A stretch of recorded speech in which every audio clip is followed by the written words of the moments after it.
Welcome to Jat TV. తమిళనాట high drama విజయ్కు shock ఇచ్చిన మిత్రపక్షాలు ప్రమాణ స్వీకారంపై వీడని సందిగ్ధం. తమిళనాడు రాజకీయాల్లో అనూహ్య పరిణామాలు చోటు చేసుకున్నాయి. టీవీకే అధినేత విజయ్ ముఖ్యమంత్రిగా ప్రమాణ స్వీకారం చేస్తారనే తరుణంలో మద్దతు అంశంపై సందిగ్ధత నెలకొంది.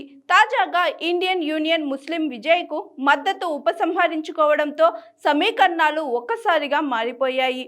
ప్రభుత్వ ఏర్పాటుకు అవసరమైన 118 మంది ఎమ్మెల్యేల మద్దతును గవర్నర్కు చూపడంలో విజయ్ విఫలమయ్యారు. ప్రస్తుతం ఆయన వద్ద 116 మంది ఎమ్మెల్యేల మద్దతు మాత్రమే ఉందని లోక్సభ వర్గాలు స్పష్టం చేస్తున్నాయి. కాంగ్రెస్, సిపిఐ, సిపిఎం పార్టీల నుంచి మద్దతు లేఖలు అందినప్పటికీ కీలకమైన వీసీకే, ఐయుఎంఎల్ నుంచి లేఖలు అందకపోవడం విజయ్కు పెద్ద తలనొప్పిగా మారింది. ఇదిలా ఉంటే ఈ రోజు ఉదయం 11 గంటలకు చెన్నైలోని నెహ్రూ ఇండోర్ స్టేడియంలో ప్రమాణ స్వీకారం జరుగుతుందని ప్రచారం జరిగిన వేళ ఈ పరిణామాలు అభిమానులు ఆందోళనకు గురి చేస్తున్నాయి. ఇప్పటికే 3 సార్లు గవర్నర్ను కలిసిన విజయ్ ప్రభుత్వ ఏర్పాటుకు అవకాశం ఇవ్వాలని కోరారు. అయితే పూర్తి స్థాయి మెజార్టీ నిరూపించుకోలేకపోవడంతో గవర్నర్ ఇంకా స్పష్టత ఇవ్వలేదని తెలుస్తుంది. మొత్తానికి చిన్న పార్టీల నిర్ణయాలు ఇప్పుడు విజయ్ రాజకీయ భవిష్యత్తు నిర్ణయించబోతున్నాయి. 120 మంది ఎమ్మెల్యేల మద్దతు ఉందని టీవీకే వాదిస్తున్న వాస్తవ గణాంకాలు మాత్రం విజయ్ను ఊరిస్తున్నాయి. తదుపరి అడుగులపై సర్వత్రా ఆసక్తి నెలకొంది.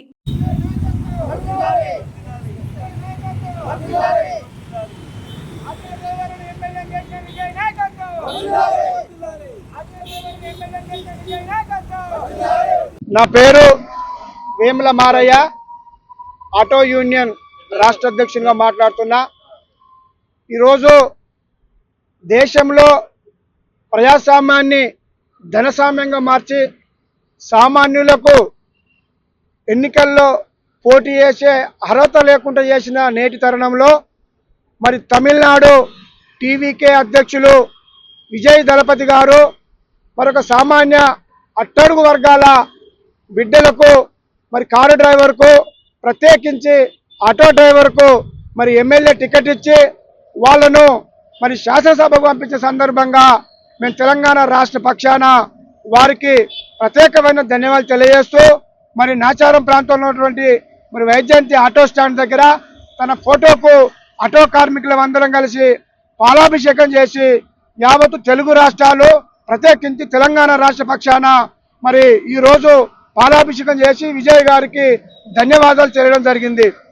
ఎందుకంటే ఇవాళ సామాన్యులు ఎన్ని పబ్లిక్లో ఉండి పని చేసినా ఈ రాష్ట్రంలో కానీ దేశంలో కానీ మరి కేవలం మరి డబ్బున్నోళ్ళే రాజకీయం చేయాలని చెప్పి తీసుకొచ్చిన ఈ పరిస్థితిలో మరి అటు ఇళ్లలో పనిచేసే మరి మహిళ, మరి ఆటో డ్రైవరు, మరి కారు డ్రైవర్ బిడ్డలకు మరి అవకాశం ఇచ్చి మరి అట్టడుగు వర్గాలు కూడా రాజకీయం ఎట్లా చేయొచ్చు అని చెప్పి మరి ప్రజాస్వామ్యం అంబేద్కర్ గారు రాసినటువంటి రాజ్యాంగాన్ని సంపూర్ణంగా అమలు చేసి తమిళనాడులో నిరూపించినటువంటి ఇవాళ ఒక చరిత్రకు మరి నాంది పలికిన విజయ్కి యావత్ ఆటో కార్మికుల పక్షాన మరి ప్రత్యేకమైన ధన్యవాదాలు, కృతజ్ఞతలు తెలియాలని చెప్పి ఈ కార్యక్రమం తీసుకున్నాం. అట్లనే మరి ఈ రాష్ట్రం సంబంధించి కూడా ఆటో కార్మికులు అనేక ఇబ్బందులు కూడా ఎదుర్కొంటున్నారు. ఆ ఇబ్బందులు కూడా పరిష్కరించాలని చెప్పి ప్రభుత్వాన్ని కూడా ఈ సందర్భంగా మేము డిమాండ్ చేస్తున్నాం. అంటే ఇక్కడ దేశమంతా విజయ్ సీఎం కావాలని ఒక సంచలనమైనటువంటి అంశాలు సోషల్ మీడియా ద్వారా, టీవీల ద్వారా మేము చూసి మాకు ఒక ఆలోచన వచ్చింది. ఏం ఆలోచన అంటే అసలు దేశ చరిత్రలోనే ఇప్పటి వరకు ఏ రాజకీయ పార్టీ కూడా ఒక సామాన్యులకు, ఒక ఆటో డ్రైవర్కు మరి ఎమ్మెల్యేని చేసిన సందర్భాలు ఈ చరిత్రలో మాకున్న అవగాహన మేరకు ఎక్కడ చూడలే. మరి సామాన్యులు కూడా మరి ఎమ్మెల్యే ఎట్లా కావచ్చో శాసనసభకు పోయి వాళ్ళ హక్కుల కోసం మాట్లాడే అవకాశం కల్పించినటువంటి ఇంత గొప్ప ఆలోచన వచ్చినటువంటి ఇలాంటి రాజకీయ నాయకునికి మాలాంటి వాళ్ళం అభినందనలు తెలియజేస్తే కనీసం తెలుగు రాష్ట్రాల్లో ప్రత్యేకించి తెలంగాణలో ఉన్నటువంటి రాజకీయ పార్టీలు కొంచెం కనువిప్పు కలుగుతుందని చెప్పి మాకు మా ఆటో డ్రైవర్లుగా మేము మాట్లాడుకున్న సందర్భంలో మాకు రాత్రి అనుకున్నాం. రెండోది ఆయన సీఎం కాకుండా అడ్డుపడే ప్రయత్నాలు ఏదైతే మరి చేసిర్రో అది చూసి చాలా బాధ అనిపించింది మాకు.